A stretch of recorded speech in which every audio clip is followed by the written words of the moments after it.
Well, hey, happy Wednesday. Thanks for tuning in. Well, hey there, Jeremy. Hey, Will. How's it going? It's going great. Guess what? What?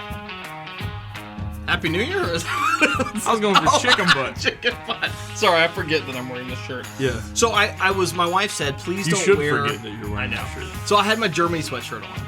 It's this sweatshirt that everyone in my life hates for some odd reason.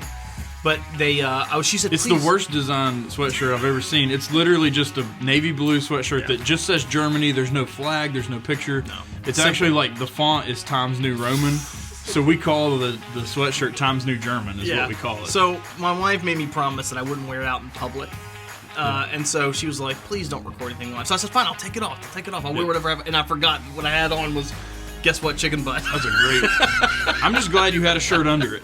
That's an improvement. It's a New Year thing. We're doing great. Yeah. So thanks for tuning in tonight on Wednesday Night Live. We are going to be doing this going forward monthly. We're trying to emphasize, it's a new year. We're trying to emphasize coming back to church. A lot of people are getting vaccinated now, feeling more comfortable with things.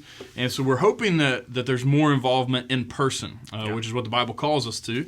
But we've learned a lot in 2020, and we've learned that some of this online content is deeply helpful to keep you connected to your church. And so we're going to continue to be doing these. Really, the first Wednesday of the month is what we're shooting for each month. And so here we are, Wednesday Night Live. We appreciate you taking some time to talk to us. Additionally, our live streams on Sunday morning, which they haven't actually been live, they've been premieres. You didn't know. You don't understand how Facebook works. Yeah. But we are going to be transitioning for a season. Those of you who are committed weekly online watchers on Sunday morning, you're going to be 1 week behind. There's just been a toll on the capability of preparing 2 live gatherings in 2 different places, as well as an online. It was causing us to have to preach multiple times and get that ready really early in the week. Mm-hmm. And so those of you that are consistently watching online week after week, it's just going to feel the same. You're just going to be a week behind, right. And it'll be the same. But also with just live streaming from the facilities, from our campuses on Sunday morning, we're having a little bit of trouble with volunteers. There's been a lack of consistency, which we're going to get into one of my New Year's resolutions we'll talk about in a minute. But a little bit of a lack of consistency with volunteers. And so our hope is to bring all that back sometime this spring. But for the next several months at least, we're gonna be operating like that. So this coming Sunday, if you're watching online, you're going to get a sermon that I think is about 4 years old. It's going to be interesting. It's a good one. It's from a guy without a beard.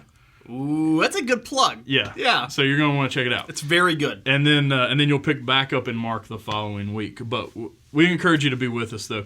Now, we want to talk about some New Year's resolutions. Yeah. We've got a game for us to play. Well, before that, I want to know, do you have any personal... Nope, not a one. You've heard the saying, like, New Year... Was it New Year, New Me? That's not how it goes. That is how it goes. Okay, well, New Year, New Me... Right, so I have 2. Mine's New Year, same old me.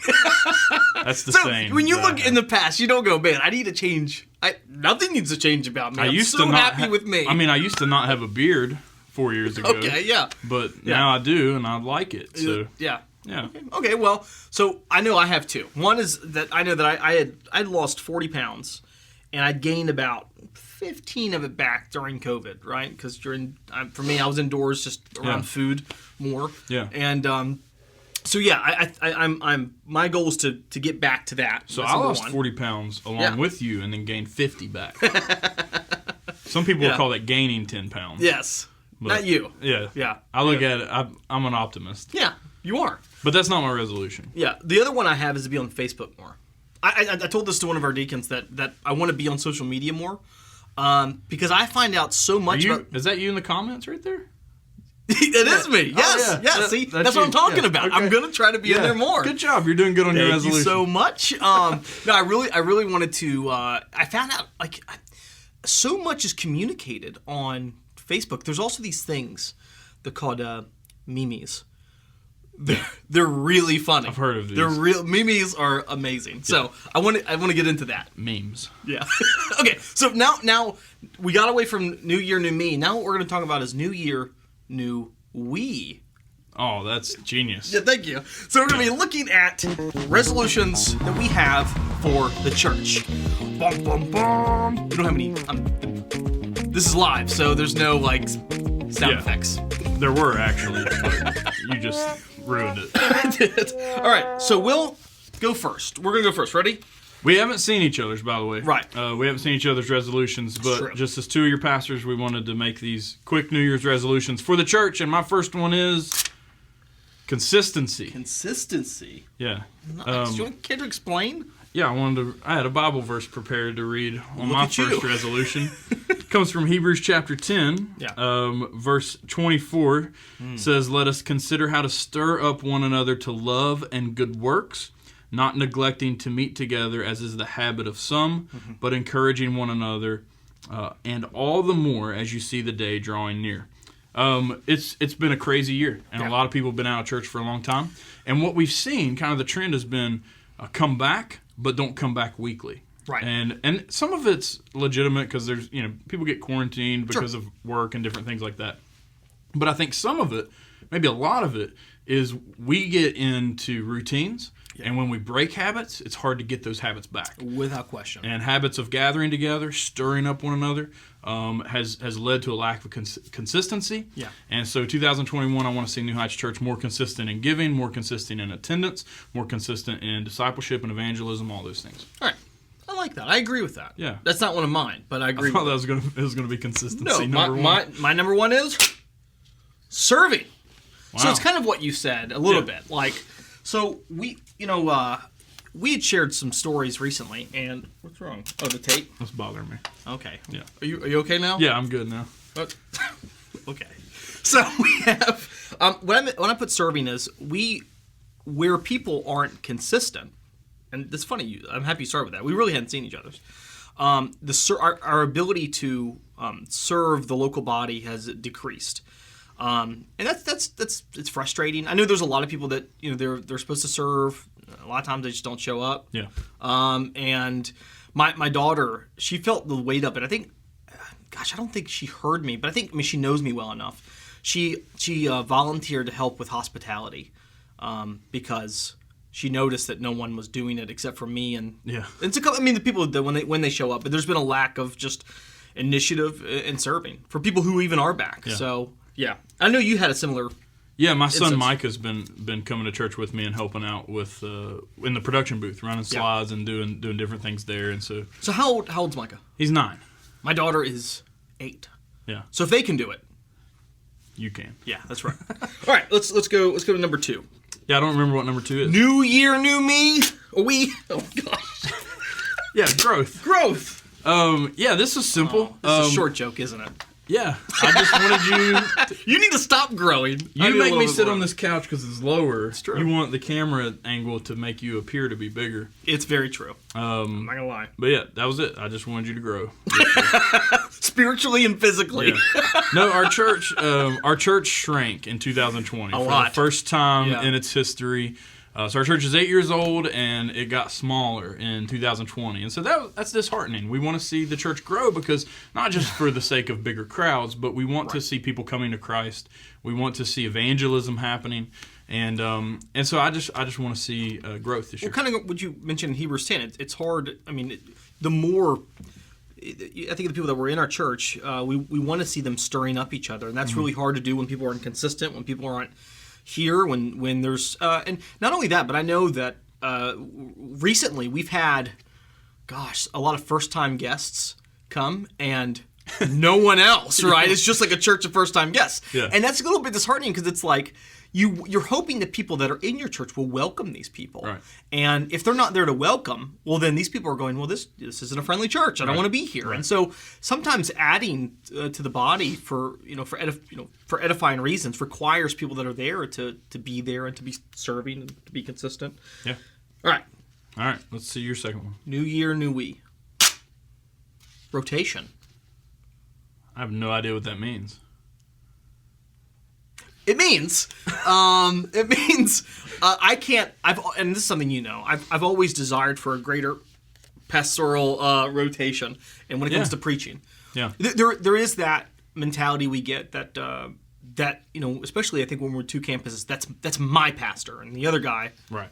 He kind of's not, but but we want to get away from that, and I have I desire for people in Milton to see you and Patrick just as much as their pastor as me and James, and and vice versa. People in the and so I'm hoping for more of that. I love, especially we have some people that are stepping up to Randy, stepping up to the plate. Yep. And I think he's a phenomenal preacher. Yeah. And I want to see more rotation of him. Yeah, I try to emphasize that with our members a lot. It's an honor to be one of your pastors. Like, even the way that I introduce myself at church, like when new people come, I'm like, hey, my name's Will. I'm one of the pastors. Right, that's right. So I want, because that's uncommon in this area. It is. Churches are used to just having one pastor, and biblically, we're better off with a plurality. Number one, it keeps us in check from being crazy. You're definitely better off. And it's just healthier. It's a healthier church model overall, and so it's a good thing. So yeah, my third New year, new we. Yeah, I have to start that off with each one.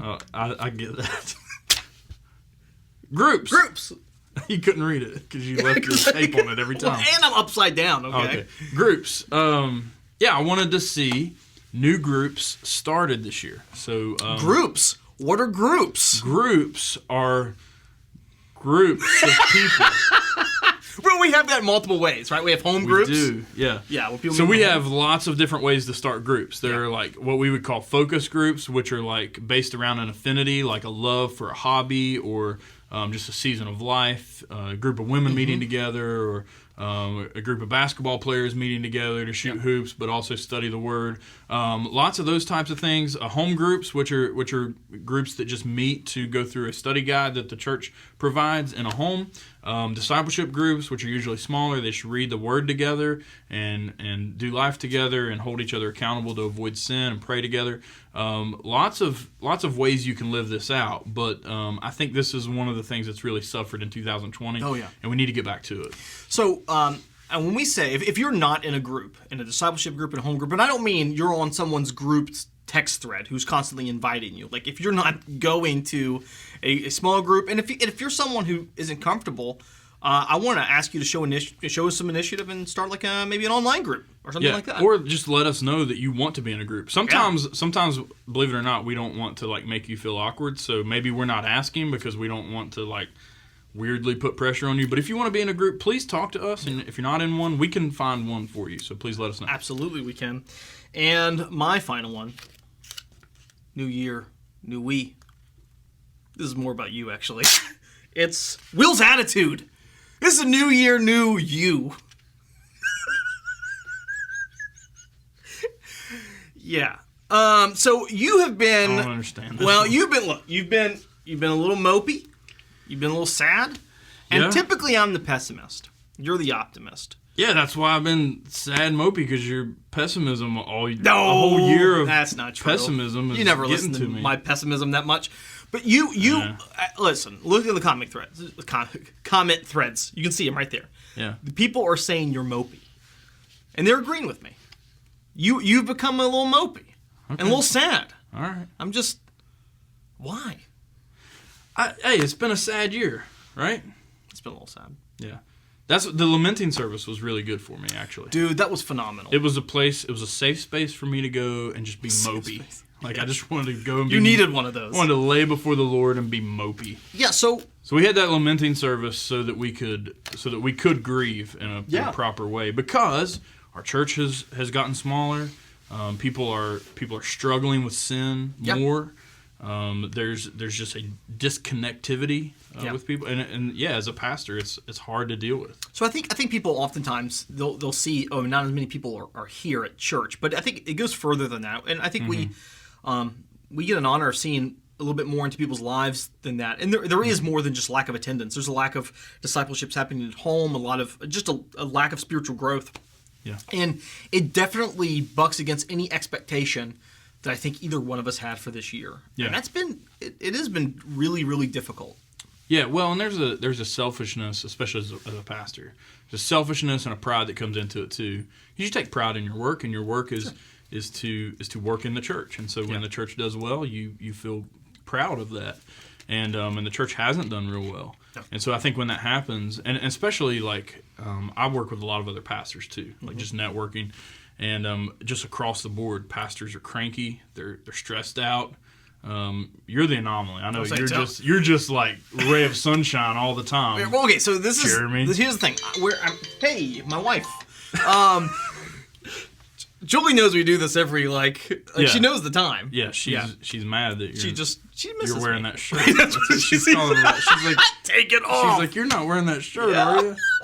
All right, so it's really funny to me that it's like I am the pessimist, and we always joke that like a pessimist. Like, when I approach things, I always expect the worst. So when the worst doesn't happen, I'm like, wow, look at that. You're really pleasantly surprised. Yeah. I expect the best. A third of our church showed up. Yeah. Wow, I was expecting less. Yeah. Yeah. And then when I show up and 2/3 of the church is gone, I'm like, I'm mopey. Yeah. Right? So that's why that happens. But I will try to do better. Yes. Because listen, this new year has been a good season for me. Uh-huh. I've been reading the Bible more and praying more, and God's word has been reminding me that it's His church, and it's not mine. So. Hey, that's a reminder we both need. I just hide my mopiness. I put it deep down inside. Yeah. But I want to tell you something. Your sermon that you preached this past Sunday, the best sermon all year. Think so? I know so. Thanks. That means a lot. Thanks. I appreciate that. Well, we've got better sermons coming up for you this year, probably. Maybe. We're not sure. Who knows? Find out. But we do want you to come to church, so I wanted to invite you out to church this Sunday. We're going to be gathering, as we always do, in 3 services, 2 locations. That's 9 and 11 o'clock at Milton, and that's 10 o'clock at Taze Valley. In addition to that, this month we've got an annual meeting coming up. Members, it is extremely important for you to make sure that you have renewed your covenant membership. If you haven't done that, you can still go to newheightswv.com/remember. It is your last chance, last call to renew your membership. Do that to make sure we have your information, your covenant, and to make sure you're clued in on the annual meeting. We're doing that online this year for the first time ever due to COVID, and we don't want to get the whole church together, and we need everyone cooperating. And so since we know we can't get 100% of our members in a room at the same time, we're going to send that out digitally. That'll go to your emails on January 17th. You'll have video addresses from all 4 of your pastors, just updating you on the church, how we're doing, budget, financial report, things like that. And so definitely be looking for that and make sure you have your covenants renewed. In addition to that, we want you to stay connected with your church. One great way you can do that is make sure you have the New Heights Church app downloaded, and not only just downloaded, but have your push notifications on. Do you have that on, Jeremy? Yes. I don't know how to turn it on or off, but it's on. Well, Jeremy is a great example because sometimes people just don't understand technology. Yeah. And so if you need help, go to AT&T or Verizon or any service provider. No, don't go there. Just talk to somebody in your church.